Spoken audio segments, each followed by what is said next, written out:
Tomato দিয়ে এত সুন্দর রেসিপিটা, এই দেখুন।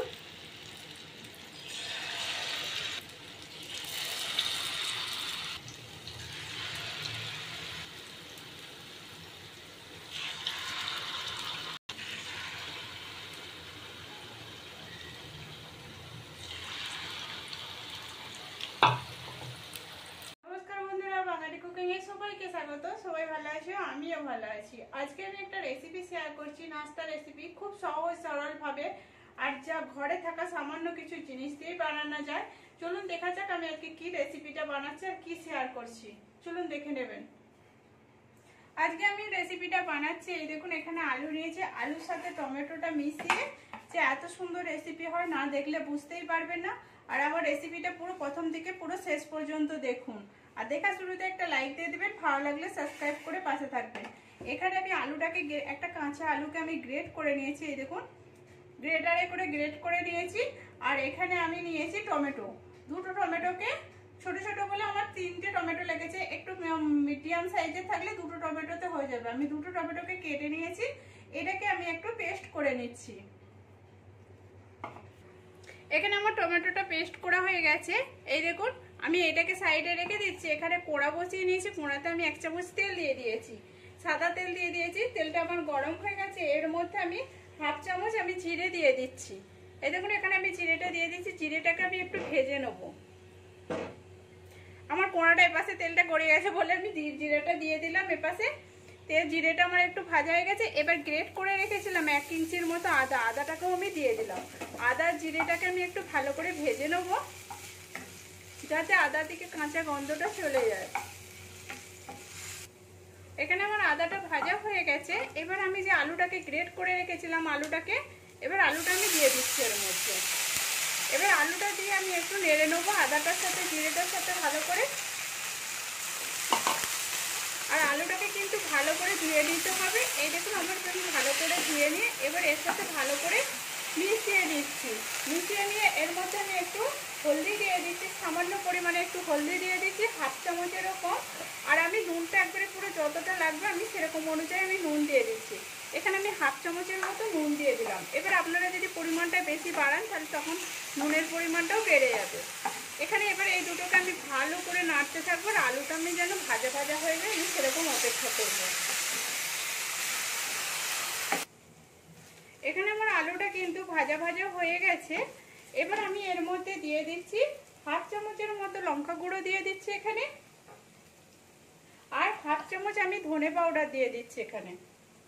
এবার এই দুটোকে আমি ভালো করে এর সাথে মিশিয়ে নিচ্ছি, এই দেখুন। আর একটু নেড়ে নিচ্ছি যাতে লঙ্কাটা আর ধনেটা একটু ভাজা ভাজা হয়ে যায়। ধনে যে পাউডারটা দিয়েছি সেটা যেন ভালো করে একটু ভাজা হয়ে যায়। আমি একটু নেড়ে নিচ্ছি এর সাথে। এটা আমার ভাজা ভাজা হয়ে গেছে। এবার আমি যে টমেটো পেস্টটা করে রেখেছিলাম, টমেটো পেস্টটা এখানে দিয়ে দিচ্ছি। পুরোটা টমেটো পেস্ট দিয়ে দিলাম, দিয়ে আলুর সাথে আমি ভালো করে নেড়ে নিচ্ছি। এই দেখুন এখানে আমি একটু নেড়ে নিচ্ছি, আর এইটা একটু জল দিয়ে দেবো আমি। এবার আমি এখানে একটু জল দিয়ে দিচ্ছি। এখানে আমি ছোট বাটির 1 বাটি জল দিয়ে দিলাম। এবার জলটা দিয়ে এর সাথে আমি ঘেঁটে নিয়ে এটা একটু আমি ফুটতে দেবো, 2 মিনিটের মতো ফুটতে দেবো, যাতে টমেটোর যে কাঁচা গন্ধটা আছে সেটা চলে যাবে।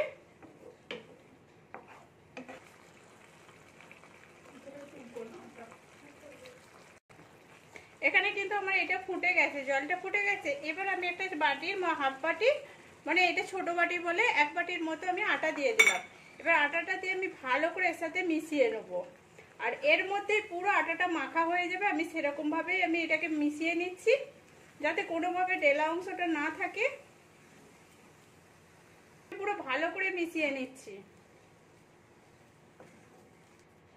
এখানে এটা কিন্তু আমার পুরো ভালো করে মাখানো হয়ে গেছে। এবার আমি এখানে 1/2 চামচের মতো কস্তুরি মেথি গুঁড়ো দিয়ে দিচ্ছি এখানে। আর মেথি গুঁড়োটা যদি, কস্তুরি মেথিটা যদি না থাকে তাহলে আপনারা ধনে পাতা দিয়ে দিবেন এখানে সামান্য পরিমাণে, তাহলে স্বাদটা একই এসে যাবে। এবার এটাকে আমি ভালো করে আটাটার সাথে মিশিয়ে নিচ্ছি, মিশিয়ে এটাকে আমি নামিয়ে নেবো। এটা আমি ঢেলে নিয়েছি। এইটা হালকা গরম আছে, যেরকম আমি হাত দিয়ে এটাকে মাখাতে পারি একটু ভালো করে, সেরকম ভাবে আমি ঠান্ডা করে নিয়েছি। এবারে এটাকে আমি ভালো করে এর সাথে ডলে নিচ্ছি একটু। এই দেখুন এখানে আমি ভালো করে এটাকে ডলে নিচ্ছি হাতে করে। এখানে এটা আমার ভালো করে মাখানো হয়ে গেছে। এবার আমি এখানটায় বানাবো বলে এখানটার উপরটা একটু তেল দিয়ে নিয়েছি হালকা করে। এবার এটাকে আমি দিয়ে দিচ্ছি। এটাকে দিয়ে এবার আমি হাতে করে চাড়িয়ে নিচ্ছি। চাড়িয়ে নিয়ে এটা একটা চৌকো শেপ করে নেবো আমি খুব মোটাও করব না আর খুব পাতলাও করব না, আমি এরকম ভাবে একটা চৌকো শেপ করে নিচ্ছি। এই দেখুন এখানে এটা আমার পুরোটাই বানানো হয়ে গেছে চৌকো শেপ দিয়ে। এবার আমি একটা ছুরি নিচ্ছি, ছুরিটা নিয়ে এটাকে আমি এবারে কেটে নিচ্ছি। এই দেখুন এটাকে এরকম করে আমি 3টে ভাগ করে নিচ্ছি। এখানে আমার 3টে ভাগ হয়ে গেছে। এইটাকে এবার আমি সাইজ করে কেটে নিচ্ছি।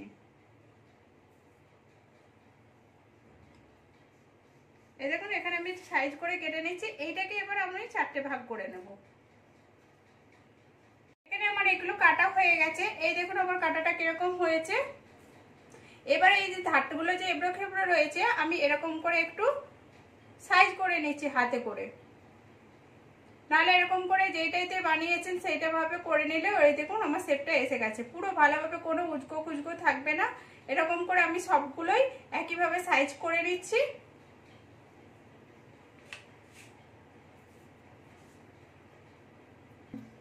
এখানে এগুলো আমার পুরো ভালো করে আমি শেপ দিয়ে দিয়েছি। এটা এবার আমি সাইডে রেখে দিচ্ছি। এখানে আমি একটা বাটি নিয়েছি, এর মধ্যে আমি দিয়ে দিচ্ছি 3 চামচের মতো আটা দিয়ে দিচ্ছি। এখানে এই দেখুন আমি এখানে 3 চামচ আটা দিচ্ছি। আপনারা আটার বদলে ময়দাও দিতে পারেন, কোনো অসুবিধা নেই। এবার এখানে আমি স্বাদ অনুযায়ী নুন দিয়ে দিচ্ছি আর একটু আমি লঙ্কা গুঁড়ো দিয়ে দিচ্ছি। 1/2 চামচেরও কম একটু লঙ্কা গুঁড়ো দিয়ে দিচ্ছি আর একটু কস্তুরি মেথি দিয়ে দিচ্ছি। এখানে 1 চিমটির মতো একটু কস্তুরি মেথি দিয়ে দিচ্ছি। এখানে কস্তুরি মেথি না দিলে ধনেপাতাও দিতে পারেন, কোনো অসুবিধা নেই। এবার এটা একসঙ্গে আমি মিশিয়ে নিচ্ছি। এর সাথে মিশিয়ে এবার এটা জল দিয়ে আমি একটু একটা ব্যাটার বানিয়ে নিচ্ছি। এই দেখুন আমি ব্যাটারটা দিয়ে বানাচ্ছি, খুব পুরোও করব না আর খুব পাতলাও করব না। ভালো করে ব্যাটারটা আমি পুরো গুলে নিচ্ছি। এখানে আমি ব্যাটারটা পুরো ভালো করে গুলা হয়ে গেছে। এই দেখুন ব্যাটারটা আমি বানিয়েছি এইরকম, পুরো কিরকম বানিয়েছি এই দেখুন ব্যাটারটা। এবার এখানে আমি তেলটা গরম করতে দিয়ে দিয়েছি। তেলটা আমার গরম হয়ে গেছে। এবার আমি একটা করে নিচ্ছি এরকম সাইজে আর এই ব্যাটারটার মধ্যে আমি ভালো করে গুলে নিচ্ছি। এই দেখুন পুরো দিয়ে এইটাকে এবার আস্তে আস্তে এর মধ্যে ছেড়ে দেবো। আমি এরকম করে সবগুলোই একইভাবে ডুবিয়ে নিচ্ছি। এই দেখুন ছেড়ে দিচ্ছি। আর এই ব্যাটারটা পাতলা করলে কিন্তু চারিদিকে ছড়িয়ে যাবে আর খুব মোটা করলে ভাজাটাও কিন্তু ভালো হবে না। সেই হিসাবে কিন্তু আমি অল্প করে মানে মাঝামাঝি ভাবে ব্যাটারটা গুলেছি। এবার এইগুলো আমি একইভাবে দিয়ে দিচ্ছি। এখানে কিন্তু আমার একদিকটা একটু একটু হয়ে গেছে। আমি এই দেখুন উল্টে নিচ্ছি। এটাকে সবগুলোই আমি উল্টে নিচ্ছি একইভাবেতে। আর এইগুলো একটু লাল করে আমি ভেজে নেবো। আর যতক্ষণ না কিন্তু পেছন দিকটা হচ্ছে ততক্ষণ উল্টাবেন না, উল্টালে কিন্তু ভেঙে যেতে পারে। এই দেখুন একইভাবে আমি সবগুলো উল্টে নিচ্ছি। এখানে এগুলো আমার ভাজা হয়ে গেছে। এই দেখুন লাল লাল করে আমি ভেজে নিয়েছি। এবার এগুলো আমি তুলে নিচ্ছি, তেল ঝরিয়ে আমি তুলে নিচ্ছি। এখানে এই দেখুন সবগুলো তুলে নিচ্ছি আর একইভাবে বাদবাকি যতগুলো আছে আমি সব এরকম ভাবেই ভেজে নেব। কত সুন্দর হয়েছে দেখতে। এই দেখুন এত সুন্দর দেখতে হয়েছে। বাদবাকি ভেজে নিচ্ছি একইভাবে। এখানে আমার পুরোটাই কমপ্লিট হয়ে গেছে। এই দেখুন কত সুন্দর হয়েছে দেখতে। আর এটা কেমন হয়েছে সেটাও আমি দেখাচ্ছি। এই দেখুন আওয়াজটাও খুব সুন্দর আসছে আর আমি এটা ভেঙেও দেখাচ্ছি। এই দেখুন ভিতরটা কত সুন্দর, পুরো পুরে ভর্তি। আর এই দেখুন মচমচ উপরটা কত সুন্দর লাগছে। আর এটা এমনিও খাওয়া যাবে আর সস দিয়েও খাওয়া যাবে। আপনারা যেরকম পারবেন সেরকম হিসাবেই খাবেন। দেখুন কত সুন্দর হয়েছে।